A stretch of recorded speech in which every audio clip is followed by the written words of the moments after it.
La sagesse déclare que les goûts et les couleurs ne se discutent pas. Dieu nous a créés, chacun de nous a ses préférences, chacun de nous a ce qu'il aime et ce qu'il n'aime pas.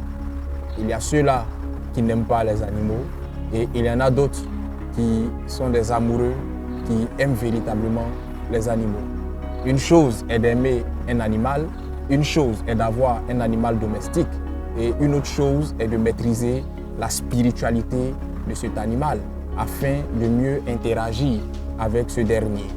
Mesdames et messieurs, aujourd'hui, dans notre échange et notre temps d'enseignement spirituel, nous parlerons de chiens et de chats. Je prie que le Seigneur dispose votre cœur et votre esprit à écouter et à comprendre cet enseignement qui est assez rare et hors du commun afin que vous puissiez gagner en maturité et en sagesse. Prenez place et nous allons à la parole.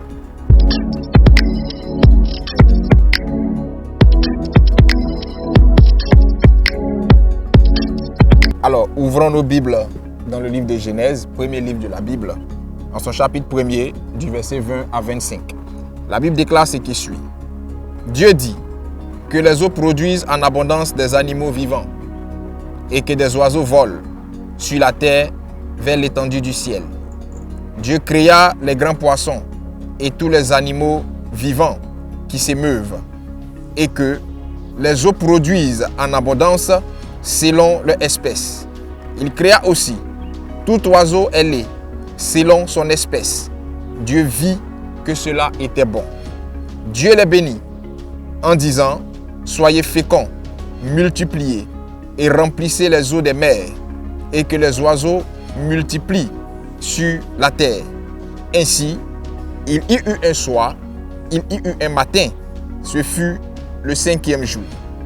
Dieu dit que la terre produise des animaux vivants selon leur espèce, du bétail, des reptiles et des animaux terrestres selon leur espèce. Et cela fut ainsi. Dieu fit les animaux de la terre selon leur espèce, le bétail selon son espèce et tous les reptiles de la terre selon leur espèce. Dieu vit que cela était bon. Alléluia. Quand vous lisez attentivement la Bible, vous comprenez avec moi que dans la chronologie de la création, les animaux ont été créés le 5e jour. Dieu prend la peine de préparer l'environnement avant d'introduire l'homme dans cet environnement-là. Et dans cette préparation méthodique et sage de cet environnement, Dieu, le 5e jour, estime qu'il est important que les animaux interviennent et que les animaux soient dans cet environnement-là. Lorsque vous lisez attentivement la Bible, vous comprenez que Dieu a eu le temps de créer des animaux, mais Dieu, à un moment donné du texte qu'on a lu, a laissé le soin à l'eau et à la terre, en tant qu'entité de création, de créer aussi des animaux. Et ces animaux-là ayant été créés, sont positionnés dans le jardin d'Éden, sont positionnés sur terre, sont positionnés dans les eaux. Et Dieu, par la suite, au 6e jour, va faire intervenir maintenant l'homme. Et lorsque l'homme est créé, la Bible déclare que Dieu envoie les animaux vers l'homme pour voir comment l'homme allait nommer les animaux. Donc Dieu crée les animaux, mais Dieu donne l'autorité à l'homme de nommer les animaux. Et l'homme, nommant les animaux, prend la peine de donner à chaque animal le nom qu'il estime bon de lui donner. Pourquoi Dieu prend la peine de créer les animaux? Dieu prend la peine de créer les animaux pour plusieurs raisons. Mais certaines raisons que je vais expliquer ont poussé Dieu à créer les animaux. Pourquoi? Parce que l'homme ne peut pas vivre dans un environnement dépourvu d'une présence animale. La présence animale dans un environnement peut servir à la nourriture. La présence animale dans un environnement peut servir aux relations entre êtres vivants. La présence animale dans un environnement a aussi ses vertus et ses valeurs spirituelles. Et Dieu, conscient de ces principes, conscient de ces vérités-là, prend la peine d'établir les animaux afin que ces animaux-là puissent jouer un rôle dans la vie de l'homme et dans l'équilibre de vie de l'homme. Alléluia. Dans l'environnement de Adam et Ève, se trouvaient plusieurs animaux, mais se trouvait particulièrement un animal qui s'appelle le serpent. Et la Bible dit que le serpent était l'animal le plus rusé de la terre. Et le serpent était dans l'environnement d'Adam et Ève, qui était le jardin d'Éden. Vous savez, lorsque vous étudiez la Bible, lorsque vous étudiez la spiritualité, ces choses-là vous enseigneront que, bibliquement parlant, le diable a 26 noms. Les 26 noms du diable ne sont pas la manifestation des 26 lettres de l'alphabet, contrairement à ce que beaucoup pensent. Les 26 noms du diable vont au-delà même des 26 lettres de l'alphabet. Et nous aurons le temps d'avoir ça au cours d'un enseignement par la grâce de Dieu. Et l'un des 26 noms du diable, c'est le rusé. Or, la Bible déclare que le serpent était l'animal le plus rusé de la terre. Vous savez, il n'est pas mauvais d'avoir un animal domestique dans son environnement. Il n'est pas mauvais d'avoir un animal domestique chez soi à la maison. Mais si vous ne maîtrisez pas la spiritualité de cet animal domestique, vous ne connaîtrez pas les portes subtiles sataniques ou les portes subtiles de Dieu que cet animal domestique-là peut avoir. Par conséquent, le diable pourra s'en servir et vous nuire tôt ou tard. Parce que le serpent était le plus rusé de la terre. Or, le serpent a en lui une vertu que le diable a. Et voilà comment le diable se sert de lui pour tenter Ève. Et donc, il faut faire très attention à la spiritualité de vos animaux. Comme je l'ai dit d'entrée de jeu, ce n'est pas mauvais d'aimer les animaux. Mais au-delà de l'amour que vous avez pour un animal, il faut chercher à maîtriser la spiritualité de cet animal-là. C'est la seule chose qui va vous éviter certaines déconvenues et c'est la seule chose qui vous mettra à l'abri de certaines surprises désagréables. Alléluia. Dieu lui-même aime les animaux. Et c'est la raison pour laquelle il les a bénis. Parce qu'on ne peut pas bénir ce qu'on n'aime pas. Et le passage que nous avons lu à la base de Genèse chapitre 1er, verset 20 à 25, la Bible déclare que Dieu créa les animaux. Dieu vit que cela était bon et Dieu bénit les animaux. Cela veut dire que Dieu lui-même aime les animaux. Mais en plus d'aimer les animaux, Dieu respecte les animaux. C'est la raison pour laquelle Dieu demande aux hommes de traiter décemment les animaux, d'éviter de maltraiter les animaux. Il y a certaines personnes qui prétendent aimer des animaux, mais lorsque vous voyez comment ces personnes-là traitent leur animal de compagnie ou traitent leur animal domestique, vous avez mal au cœur. Bibliquement parlant, la Bible nous indique un traitement bien défini que nous devons administrer aux animaux. Exode le chapitre 23, en son verset 12 et Deutéronome 14 nous en disent plus. Nous allons lire cela. Exode 23, verset 12. La Bible déclare, je vais pas à pas pour permettre à chacun de me comprendre parce que c'est un thème qui est assez atypique, qui est assez rare, donc je vais pas à pas. Deutéronome 23 à partir du verset 12. La Bible déclare, sinon Exode 23 du moins, à partir du verset 12. La Bible déclare, pendant 6 jours, tu feras ton ouvrage, mais le 7e jour, tu te reposeras, afin que ton bœuf et ton âne aient du repos, afin que le fils de ton esclave et l'étranger aient du relâche. Amen. Voilà ce que la Bible déclare. La Bible dit, tu vas travailler, mais le 7e jour, tu vas te reposer. Et ce 7e jour-là, même ton bœuf, ton âne, c'est-à-dire les animaux même qui travaillent pour toi, les animaux qui sont à ta disposition, doivent aussi se reposer ce jour-là. C'est pour dire que Dieu nous demande de bien traiter des animaux. Il y a des gens qui ont des animaux chez eux et qui laissent ces animaux-là dans la faim. Ils ont les moyens de nourrir ces animaux. Ils ont les moyens de prendre soin de ces animaux. Mais expressément, ils laissent les animaux dans la faim. Ils vont même jusqu'à battre les animaux à tort. C'est-à-dire que l'animal n'a pas fait de bêtises, mais lui, il prend un malin plaisir à frapper l'animal, à mortifier l'animal, à administrer un traitement qui n'est pas véritablement à la gloire de Dieu à cet animal-là. C'est un péché. Ne pensez pas que le péché, c'est seulement le sexe. Ne pensez pas que le péché, c'est seulement faire des choses qui sont contre nature ou contre la parole de Dieu. Le péché aussi est manifesté vis-à-vis du traitement que vous administrez à un animal. Même dans la dimension sacrificielle. Vous savez, le sacrifice animal est prescrit par la Bible. Et on ne fait pas un sacrifice animal en substitution ou en remplacement au sacrifice de Christ à la croix. Celui qui vous dit de faire un sacrifice animal pour remplacer le sacrifice de Christ à la croix, ne faites pas ce sacrifice-là.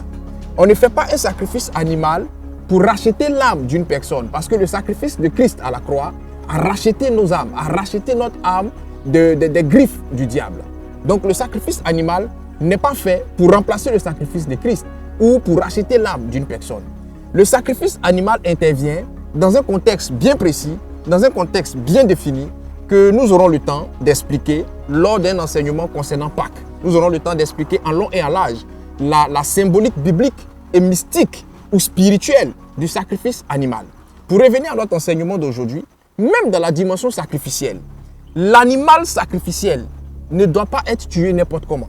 L'animal sacrificiel ne doit pas être abattu sans que le sacrificateur ait pris la peine de faire un certain nombre de prières, d'obéir à un certain nombre de procédures et d'honorer un certain nombre de sommes dans la dimension de la récitation ou dans la dimension de la prière, pour que l'esprit de cet animal soit apaisé. Parce que lorsque vous faites un sacrifice animal et que vous ne respectez pas la procédure, l'animal peut mourir en dégageant une mauvaise honte, l'animal peut mourir en ayant l'esprit agité et cela peut vous laisser une tâche négative.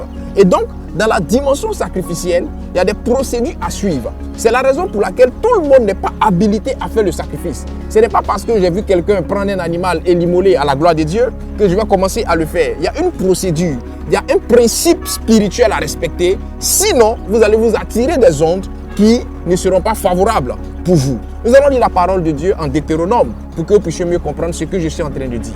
Deutéronome 14 au verset 21. La Bible déclare: vous ne mangerez d'aucune bête morte.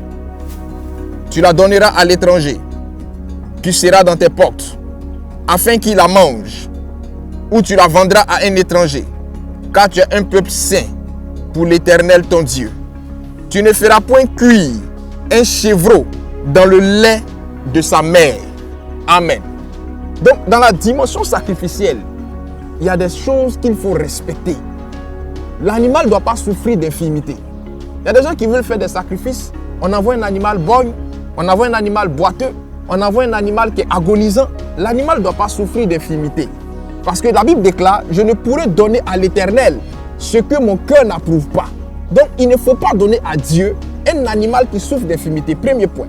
Deuxièmement, il ne faut pas donner à Dieu un animal qui a en son sein un autre animal. C'est pour ça même que dans la dimension sacrificielle, il n'est pas conseillé de sacrifier la femelle d'un animal. Parce que par inadvertance, cette femelle-là peut être porteuse d'un petit et cela peut être négativement vu ou peut avoir une répercussion négative sur votre sacrifice. C'est pour ça que dans la dimension sacrificielle, il est toujours conseillé de prendre un mâle pour faire le sacrifice. Et même quand vous lisez la Bible, lorsque Dieu dit à Abraham: sacrifie-moi Isaac, et que Abraham est sur le point de lui sacrifier Isaac, Dieu remplace Isaac par un bélier. Dieu n'a pas remplacé Isaac par une brebis. Donc il faut respecter cette symbolique sacrificielle afin que vous soyez en conformité avec la parole de Dieu et que vous ne puissiez pas vous attirer des choses qui ne sont pas à la gloire de notre Seigneur Jésus-Christ. Alléluia.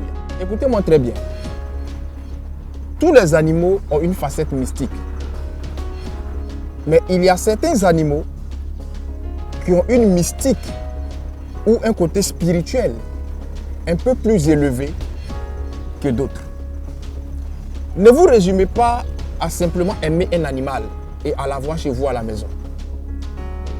Mais allez au-delà de votre amour pour cet animal en cherchant à comprendre, à connaître et à maîtriser la mystique et la spiritualité de cet animal.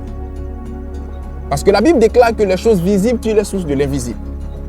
Et si vous ne maîtrisez pas la mystique, si vous ne maîtrisez pas la spiritualité d'un animal, cela peut vous être préjudiciable. Lisons la parole de Dieu et nous allons comprendre quelque chose. Deutéronome 14, versets 12 à 17. La Bible déclare: mais voici ce dont vous ne mangerez pas: l'aigle, l'orfraie et l'aigle de mer, le milan, l'autour, le vautour et ce qui est de son espèce, le corbeau et toutes ses espèces, l'autruche, le hibou, la mouette, l'épervier et ce qui est de son espèce, le chat huant, la chouette et le cygne, le pélican, le cormoran, le plongeon, la cigogne, le héron et ce qui est de son espèce, la huppe et la chauve-souris. Vous regarderez comme impur tout reptile qui vole. On n'en mangera point. Situé à Atingui, le centre Morija vous ouvre ses portes et met à votre disposition une équipe dynamique pour des consultations spirituelles, des retraites spirituelles, des moments de formation et de recyclage biblique, des moments de prières intenses. Infoline plus 225 0704 25 22 95. Email info tondesparoliers@gmail.com. Dieu est bon en tout temps, en tout lieu, en toutes circonstances. Shalom. Vous savez, quand nous allons aux origines, Dieu n'a jamais donné comme nourriture aux hommes les animaux. Lisez Genèse 1 du verset 29 à 30.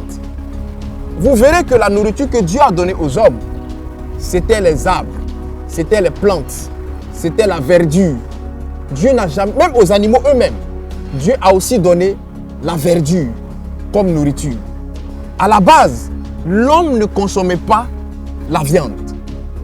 Et donc, c'est plus loin, après le déluge, plus précisément en Genèse 9, si j'ai bonne mémoire, que Dieu donne l'autorisation à l'homme de consommer la viande et de consommer les animaux.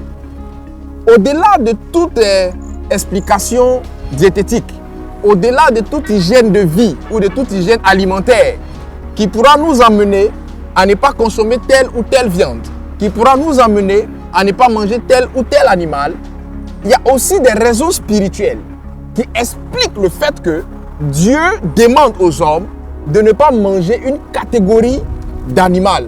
Pourquoi?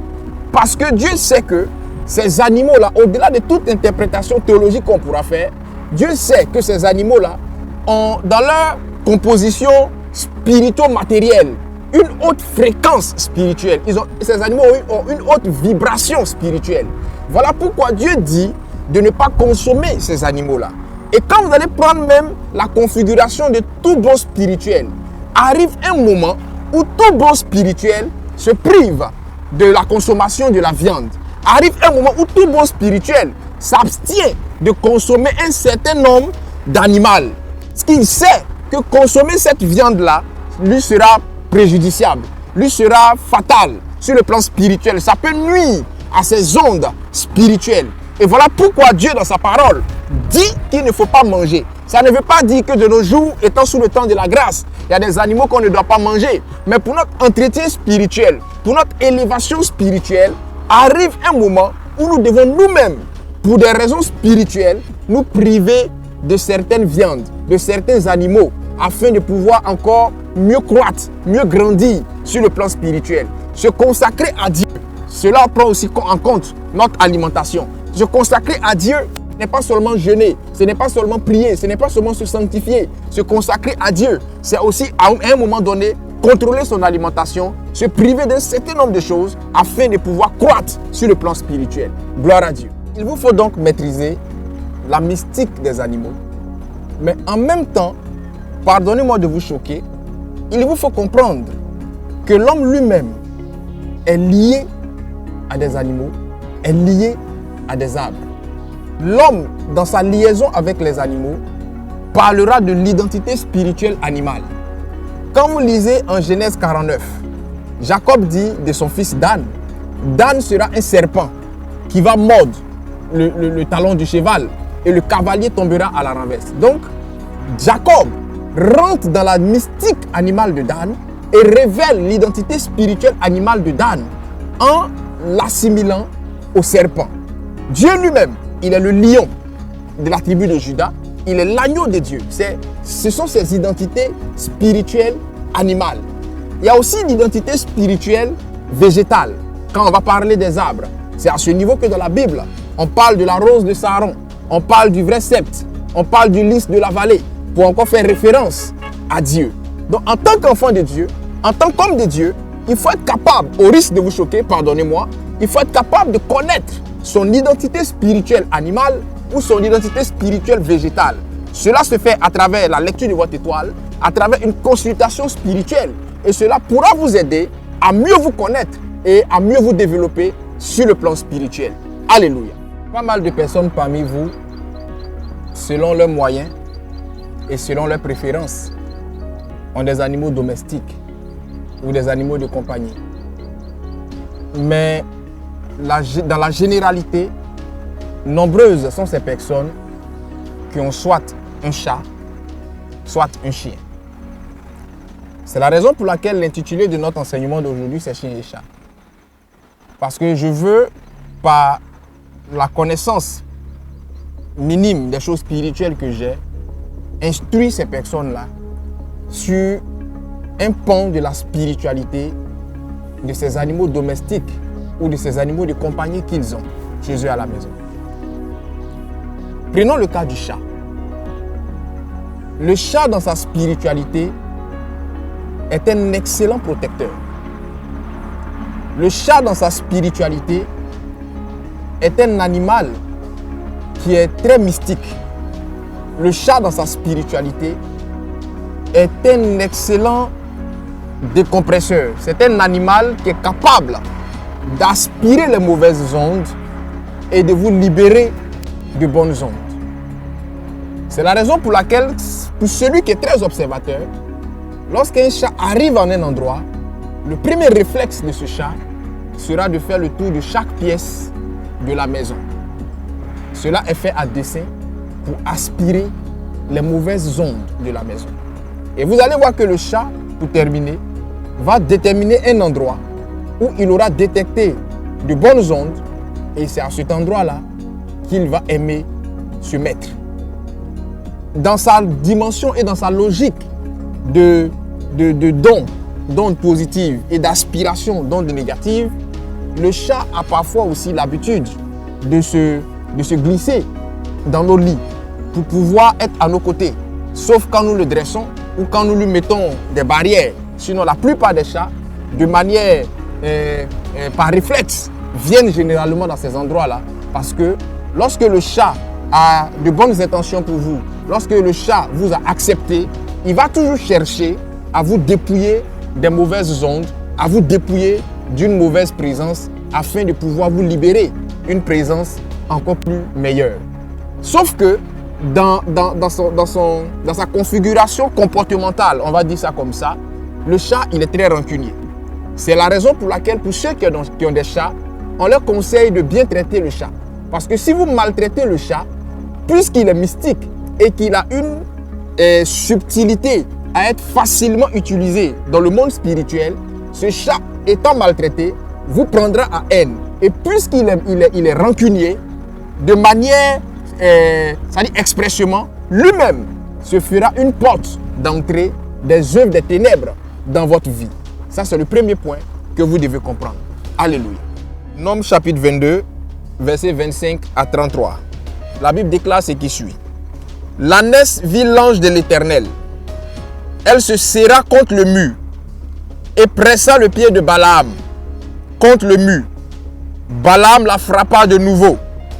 L'ange de l'Éternel passa plus loin et se plaça dans un lieu où il n'y avait point d'espace pour se détourner à droite ou à gauche. L'ânesse vit l'ange de l'Éternel et elle s'abattit sous Balaam. La colère de Balaam s'enflamma et il frappa l'ânesse avec un bâton. L'Éternel ouvrit la bouche de l'ânesse et elle dit à Balaam, « Que t'ai-je fait pour que tu m'aies frappé déjà 3 fois ?» Balaam répondit à l'ânesse, « C'est parce que tu t'es moqué de moi. Si j'avais une épée dans la main, je te tuerais à l'instant. » L'ânesse dit à Balaam, « Ne suis-je pas ton ânesse pour que tout le temps tu me montes jusqu'à ce jour? Ai-je l'habitude de te faire ainsi ?» Et il répondit, « Non. » L'Éternel ouvrit les yeux de Balaam, et Balaam vit l'ange de l'Éternel qui se tenait sur le chemin, son épée nue dans la main, et il s'inclina et se prosterna sur son visage. L'ange de l'Éternel lui dit, « Pourquoi as-tu frappé ton ânesse déjà 3 fois? Voici, je suis sorti pour te résister, car c'est un chemin de perdition qui est devant toi. L'ânesse m'a vu et elle s'est détournée, afin que cela ne t'arrive pas. Et c'est la 3e fois qu'elle se détourne. Si elle ne se fût pas détournée de moi, je t'aurais même tué et je lui aurais laissé la vie sauve. » Amen. Vous comprenez? L'ânesse, c'est la femelle de l'âne. Et l'ânesse a sauvé la vie de Balaam. Ou du moins, Dieu est passé par l'ânesse pour sauver la vie de Balaam. Donc, quand vous avez un animal de compagnie, ce n'est pas pour le fun. Quand vous avez un animal de compagnie, au-delà du fun, au-delà du malin, au-delà du paraître, au-delà du beau, c'est aussi pour des raisons spirituelles. N'eût été la clairvoyance de l'ânesse, Balaam perdait la vie. Vous savez, lorsque Dieu met un animal dans votre rayon, dans votre environnement, au-delà de tout ce que j'ai cité plus haut, c'est aussi pour des raisons spirituelles. Et Dieu se servira de cet animal pour vous protéger, pour vous éloigner du pire ou pour vous éloigner du mal. Si vous n'avez pas le discernement et la subtilité d'esprit pour comprendre les signes que votre animal vous envoie ou les signaux que votre animal de compagnie vous envoie, vous allez foncer droit dans le malheur. Dieu parle tantôt d'une manière, tantôt d'une autre. Dieu parle par des signes.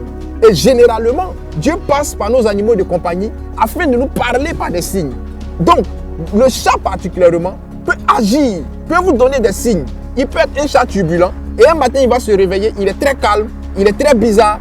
Apprenez à lire et à déceler ou détecter les signes que vos animaux de compagnie vous envoient. Cela pourra vous permettre de comprendre qu'il y a un malheur qui pointe à l'horizon ou qu'il y a un bonheur qui pointe à l'horizon. Parce que dans le passage qu'on a lu, l'ânesse a fini par parler. Mais votre chat ne vous parlera pas forcément. Mais par des signes, directs ou indirects, Dieu se servira de lui afin de vous véhiculer un message. Si vous n'avez pas la clairvoyance nécessaire et la sensibilité d'esprit nécessaire, vous ne comprendrez pas ce signe et le pire vous arrivera. Alléluia. Comprenez une chose.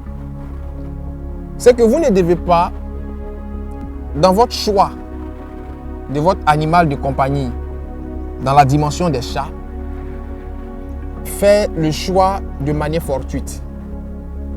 Parce que spirituellement parlant, le chat, à partir même de la couleur de son pelage, de la couleur de sa peau en griffe, si je peux m'exprimer ici, est porteur d'un message spirituel, est porteur d'une vertu spirituelle ou d'une valeur spirituelle. Lorsque vous prendrez par exemple le chat noir, il est beaucoup plus conseillé pour ceux qui sont dans le domaine de l'art ou pour ceux qui sont dans le domaine spirituel. C'est la raison pour laquelle, dans leurs manifestations même sataniques, dans leurs manifestations même ténébreuses, les sorciers se servent généralement des animaux de couleur noire, soit du chat noir ou du chien noir. Mais, respectant le principe de la dualité spirituelle, dans son sens positif, le chat noir a aussi un rôle important qu'il joue. Donc, avoir un chat noir chez soi à la maison, ce n'est pas une mauvaise chose. Voir un chat noir dans un songe n'est pas forcément un mauvais signe. Tout dépend de la tonalité du songe et de l'interprétation qui en découlera. Donc, en tant qu'animal de compagnie, vous pourrez avoir un chat noir. Si vous êtes dans le domaine de l'art, si vous êtes dans un métier d'inspiration, si vous êtes dans la spiritualité, avoir un chat noir ne sera pas une mauvaise chose. Pourvu que vous balisez ce chat, et on verra ça tout à l'heure, comment baliser un animal de compagnie afin d'éviter que les puissances occultes puissent s'en servir à des fins pas très catholiques. Deuxièmement, il y a le chat de couleur blanc et noir. Le chat de couleur blanc et noir est ce chat-là qui est plus conseillé pour ceux qui travaillent dans le domaine des finances, pour ceux qui travaillent dans le domaine commercial, pour ceux qui sont en contact régulier et permanent avec l'argent. Le chat de cette couleur est conseillé et à sa suite intervient aussi le chat de couleur grise ou de couleur marron. Ces trois chats-là sont conseillés. C'est la raison pour laquelle, quand vous allez arriver même chez les Libanais, quand vous allez arriver chez nous en Côte d'Ivoire, chez les boutiquiers, chez les Mauritaniens, vous allez constater que la plupart de leurs chats sont de ces trois couleurs que je viens de définir. Soit ils portent l'une de ces couleurs ou ils ont ces chats-là de ces trois différentes couleurs parce qu'ils connaissent la mystique spirituelle et la symbolique spirituelle de ces chats-là. Alléluia. Parlons maintenant des chiens. Vous savez, le chien par essence est un animal très reconnaissant. C'est un animal très loyal. C'est un animal très fidèle. La sagesse dit que le chien, c'est le meilleur ami de l'homme. La présence d'un chien dans une maison suffit pour dissuader un voleur, pour décourager les ardeurs d'une personne qui vient dans le but d'accomplir une sale besogne. De même, sur le plan spirituel, la présence d'un chien dans une maison est très bénéfique. Si et seulement si ce chien-là est bien balisé spirituellement ou est bien cadré selon la présence de Dieu. Qu'il soit un berger baoulé, permettez-moi le thème, ou un berger allemand, le chien dans sa généralité est doté d'énormes qualités spirituelles. Le chien est celui-là même qui, spirituellement, dégage une grande fréquence sur le plan mystique et sur le plan spirituel. Lorsque le chien est dans une maison, il joue un rôle à double sens sur le plan spirituel. Il joue un rôle d'interception du danger et dans cette dimension, il est capable de voir le danger venir de très loin parce que le chien, dans sa dimension d'interception, va faire intervenir 3 éléments. Le premier élément qu'il va faire intervenir, c'est la vue. Le chien est un excellent visionnaire. C'est un animal qui voit très bien. Le deuxième élément qu'il va faire intervenir, c'est l'odorat. Et la plupart des chiens, sur le plan spirituel, fonctionnent avec l'odorat. Et c'est en cela que le chien est l'animal, comme on le dit communément, est l'un des animaux les plus spirituels. Parce que le chien fonctionne avec l'odorat. Et le chien, lorsqu'il détecte votre odeur, qui n'est pas l'odeur du parfum que vous mettez communément, mais qui est votre odeur spirituelle, que vous allez et que vous fassiez 40 ans où vous êtes parti, vous revenez. Si ce chien-là, il est encore vivant, ce chien-là vous reconnaîtra. Pas d'abord par votre aspect physique, mais il vous reconnaîtra premièrement à cause de votre odeur. Donc le chien est capable d'intercepter le danger à partir de son odeur. Il peut sentir l'odeur du malheur et il peut sentir l'odeur du bonheur à une très grande distance. Troisièmement, dans la dimension toujours de l'interception, le chien fait intervenir son entendement. C'est un excellent auditeur. Il a une très bonne audition et le chien est capable d'entendre des choses très loin sur le plan spirituel. Il y a même des bruits que vous n'entendrez pas physiquement que le chien sera capable d'entendre sur le plan spirituel. Et donc, ça, c'est dans la dimension de l'interception du danger. Deuxièmement, le chien, en plus d'intercepter, parce que contrairement au chat, le chat, lui, l'intercepte. Il combat et quand il n'arrive pas à vaincre les mauvaises entités, il préfère battre en retraite. Alors que le chien, il intercepte et il combat. Et lorsqu'il mène le combat, il va aller dans une deuxième dimension, qui est la dimension de l'intersection. La dimension de l'intersection peut emmener le chien à venir faire barrage entre vous et le danger. C'est à ce niveau-là que le chien est capable de se donner en lieu et place de son maître, est capable de se sacrifier pour préserver la vie de son maître ou des enfants de son maître. Et ce sont des choses qui sont avérées et qui sont vérifiées. Alléluia. Je vais maintenant terminer notre temps d'échange spirituel en vous indiquant, en vous montrant comment est-ce que vous pouvez baliser ou sécuriser votre animal de compagnie, votre animal domestique spirituellement.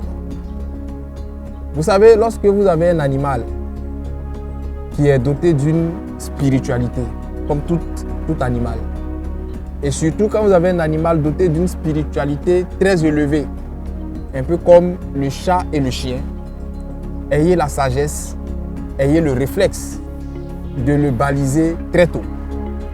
Que vous le preniez dans son état chiot, que vous le preniez dans son état chaton, que vous le preniez dans son état même adulte, ayez ce réflexe-là.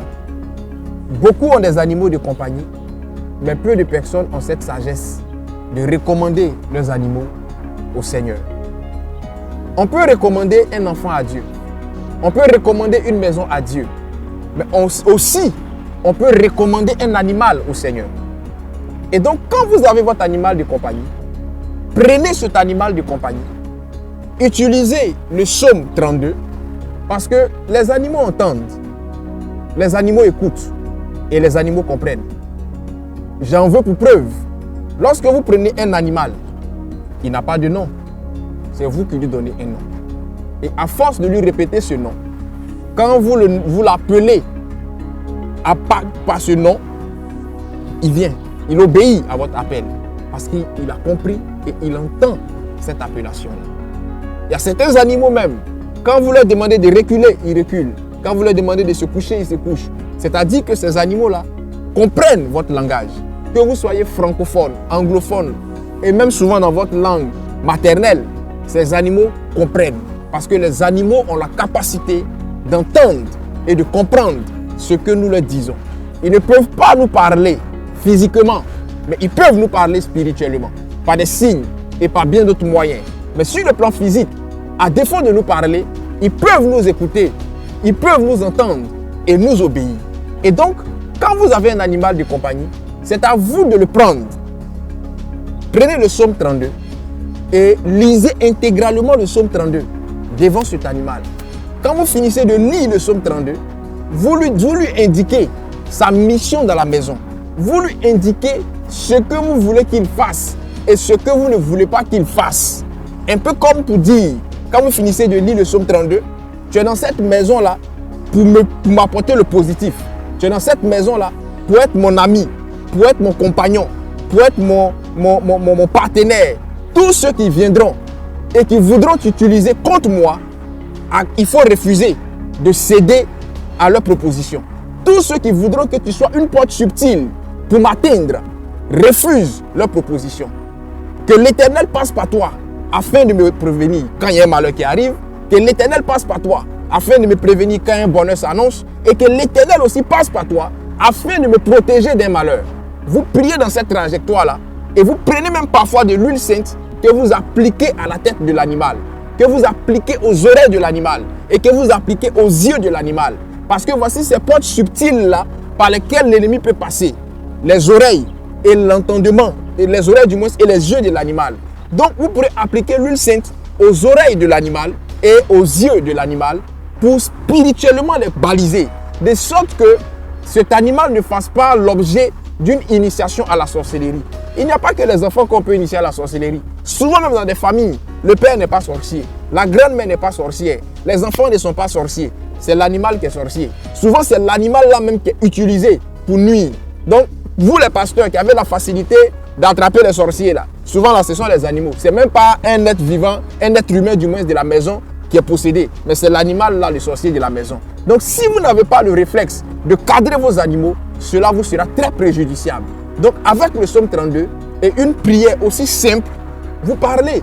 C'est un passage qui n'est pas dit dans ce sens animal qui est dit pour les hommes, mais je veux quand même le citer. La Bible déclare que la brebis entend la voix du maître et elle obéit. C'est mis pour le fidèle qui entend la voix de son maître, qui est Dieu, pour l'enfant de Dieu qui entend la voix de son maître, qui est Dieu le Père. Mais si on dit la brebis entend la voix du maître, c'est aussi dit que l'animal peut entendre la voix de son maître et obéir. Donc cet animal-là, entendant votre voix, saura qu'est-ce qu'il doit faire et qu'est-ce qu'il ne doit pas faire dans cette maison-là. Alléluia. Ainsi donc s'achève notre temps de partage spirituel sur chien et chat. Nous aurons le temps, au cours de notre retraite de Pâques, de pratiquer ce pan des choses. Voilà, ça sera une retraite très pratique où nous allons avoir des enseignements très spirituels et nous allons joindre à ces enseignements théoriques que nous allons avoir la pratique. La retraite de Pâques se tiendra du vendredi 7 avril, qui est le vendredi saint, et elle s'achèvera le lundi de Pâques, le lundi 10 avril. Alors, les inscriptions débuteront à partir de ce lundi 20 mars. Voilà, tous ceux qui voudront participer à la retraite pourront prendre contact avec nous et nous vous donnerons plus d'informations sur les frais d'inscription. Ça commence à partir de ce lundi 20 et les inscriptions s'achèvent le 31 mars 2023. Et la retraite en elle-même démarrera le 7 avril et elle s'achèvera le 10 avril. Nous allons par la grâce de Dieu mettre un mini-cas à la disposition des retraitants. Et ce mini-cas là va convoyer les retraitants sur le site de la retraite où nous sommes en train de parler avec vous actuellement. Et vous allez pouvoir passer un temps dans la présence de Dieu, mais surtout célébrer Pâques dans cette présence de Dieu là. Comme je l'ai dit au cours d'un post, Pâques renferme une grande coloration spirituelle. Pâques renferme une grande coloration mystique.